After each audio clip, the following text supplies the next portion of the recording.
চক্ষে কাঁদিছে তব চরণ তলে ৩০ কোটি নরনারী গো।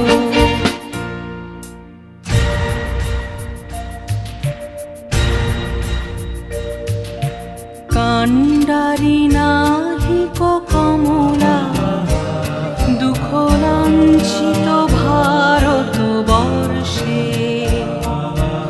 শঙ্কিত মোরা সব যাত্রী কালো সাগর কম্পন দর্শে।